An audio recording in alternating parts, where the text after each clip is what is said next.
Hey guys, don't forget to check out the 3 brand new Orabomb shirts that just dropped, all coming in a variety of colors. Links are in the description if you guys are interested. Now, on to the video. Hey guys, welcome back. Origami here, bringing you another one of our live deck profiles. Today we're going over Ho-Oh Reshiram. This is a deck that I think is really cool. Not many people are talking about it. I know it did decently in Japan. Of course, we don't have all the cards that Japan has. Like, they have cards like Blacksmith and Battle Compressor, but we can work around it in Standard. We can see if we can make anything interesting come out of it. Before we drop a like though, let me know who your favorite, before we get into the video, drop a like. Let me know in the comments down below for a chance to win a couple forbidden light codes. What is your favorite fire type legendary? Obviously we have Ho-Oh and Reshiram here, both fire types. Let me know in the comments down below what your favorite fire type is. And let's get right into the video. I don't think I have anything else to mention, so let's go right into it. We are starting the deck profile with 4 Ho-Ohs. We all know Ho-Oh. Sacred Fire for 3 for snipe damage, put things in range. Phoenix Burn for 180, but you can't use Phoenix Burn the following turn, I think. Yeah, just Phoenix Burn. So you can attack, unlike a lot of these other cards like Lapras and Buzzwole, but you can't use Phoenix Burn. And then Eternal Flame is a GX attack. We talked about in the Blaziken video, but it's not coming into play here because we have different GX attacks we can use. Mainly this one card that I think is really cool. We're only playing 2 of them, but it's our boy Reshiram GX. Now Reshiram GX is a very interesting card. 180 HP, so a little bit on the low side for a GX Pokemon, but it's fine. It's a fire type Pokemon, weak to water, 2 retreat, you know, same thing as Ho-Oh, but with less HP more or less. But it's got 3 interesting attacks. The first attack is a colorless, and you can attach 2 fire energies from your deck to this Reshiram. So it's a good way to accelerate it in case you miss that turn with Kiawe, although that's going to be our goal, is to not miss it. Its second attack is 110 and burns your opponent.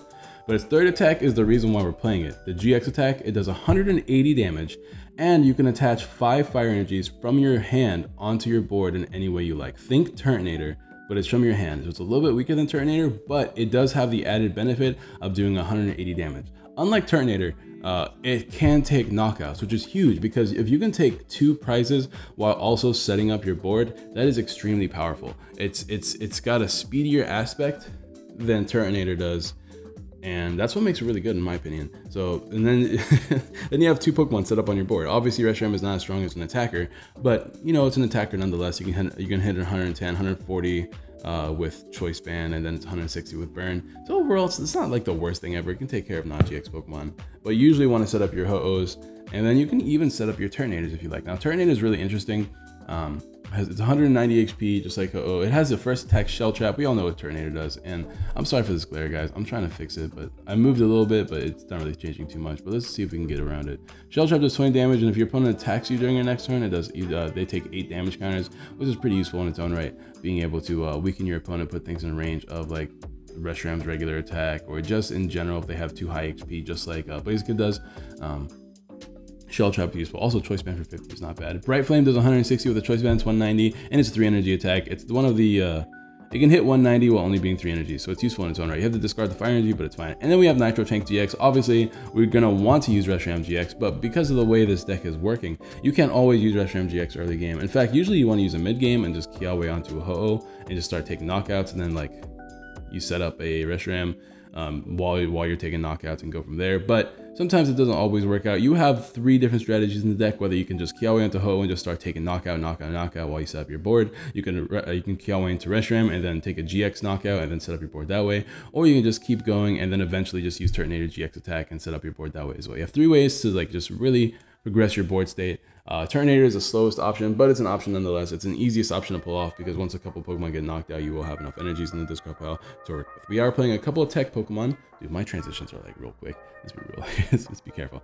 Victini Prism here, 90 HP, and the attack does 20 damage. There's 20 times the amount of energies in your discard pile, then you can shuffle them all back. It's a good way to refill your deck while also hitting for a lot of damage. Now we're only playing 13 energies in this deck because we don't really need to play that high of a count. But just say if you have just 10 energies in the discard pile, you're hitting for 200 damage. That's a lot of damage, bro. 230 with a Choice Band. It's pretty strong.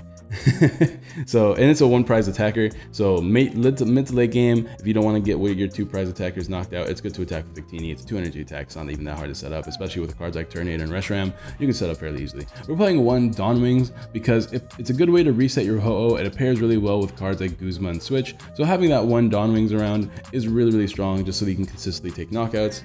And of course, what's a Pokemon TCG game without the girl Lele. All right, of course you have to have 2 Leles because Leles get your Kiawe's. We are playing cards like Mystery Treasure in this deck as to help you increase your chances of getting that turn 1 Lele. So you gotta make sure you have that turn 1 Lele. Mystery Treasure also gets you your Dawn Wings, which is useful in its own right.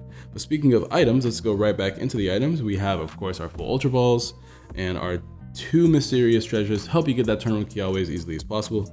We could play more Mysterious Treasure, but you know, deck space is a thing. We are playing 4 Nest Balls to help you get those Ho-Ohs and Kiawes down, or Ho-Ohs and Reshirams down, so you can Kiawe onto those Pokemon. What's the point of getting turn 1 Lele if you don't even have a Pokemon to attach energies to? So we gotta make sure we have a high count of Nest Balls to increase our consistency in this deck. And we're playing 4 Flints, and I'm gonna make this completely clear. The only reason why we're playing 4 Flints is so that we can find the Flints, because I think the Reshiram is such a powerful strategy that it's definitely worth trying to find Flints as easily as possible. We're not playing Order Pads in this deck. We don't have Skylas anymore. I guess we could play Volkner, but Volkner's a supporter that we don't want to play. We're trying our best not to bench too many Leles, so being able to shuffle draw and find Flints easier is always good, because we want to make sure we use that that Reshiram GX deck. Now, for those of you that don't know what Flint does, it's discard 2 cards from your hand, and then you can get 4 Fire Energy cards from your deck into your hand. So it's a good way to put a bunch of Fire Energies into your hand, so you can use Reshiram's GX deck, and it's a good way to discard too. Discarding is good because of thinning, and thinning is good because if your opponent judges you, you'll usually have more outs. So Flint, big fan of. We're also playing 4 switches. Mobility is important. There's no more Floatstone. Switch is fine. We can't play Guzma every turn. We have to play cards like Kiawe. So this is our best bet here. All right, and that's gonna be the items, guys. I'm gonna try to make this quick so you guys don't hear any background noise going on. But we're gonna go on to the supporters now. There's not too much to talk about with those items, but we'll move on here. We have 4 Cynthia, because Cynthia is the best card we got. Let's be real. We have 4 Guzma in this deck because momentum is important. We got to make sure we're constantly moving and taking big knockouts. We're playing 3 Kiawe just to avoid them being prized. Sometimes you do get away with playing 2 Kiawes in a game. And hold on, guys. All right, my bad, guys. We got 2 Copycats. Just, you know, we don't have many options for draw support, so we got to make sure we abuse what we can. We did mention in the last video, but as much as I don't like Copycat, it can come in clutch sometimes. And we have 1 Judge. A Judge is there for disruption. I only really want to, you really want to progress your board state more than you want to disrupt your opponent in this deck, but you want to make sure you have that option to disrupt your opponent just in case, because you know, you don't want your opponent to just blow you away, right? And let's go into the energies, stadiums, and tools. There's no tools, there's no stadiums, I mean, once again, but we do have 4 choice bands because we want to make sure we can hit 210 damage at least, and being able to take knockouts on any Pokemon using Ho-Ohs and Reshirams are super important. And we are playing a pretty good amount of energies. I believe I already mentioned it earlier, but we have 4 fires, yeah. All right, let's be real.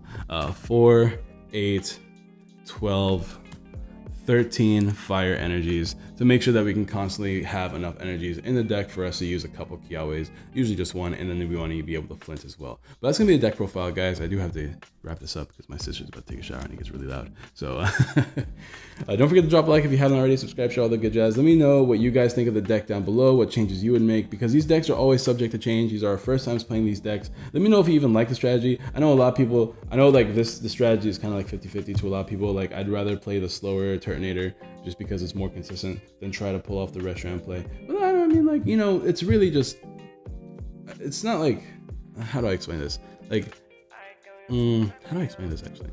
Like, to me, I feel like taking a knockout while GXing is like so much better because that progresses your board state way more.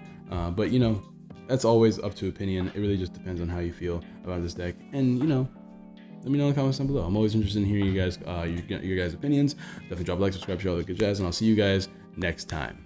Peace.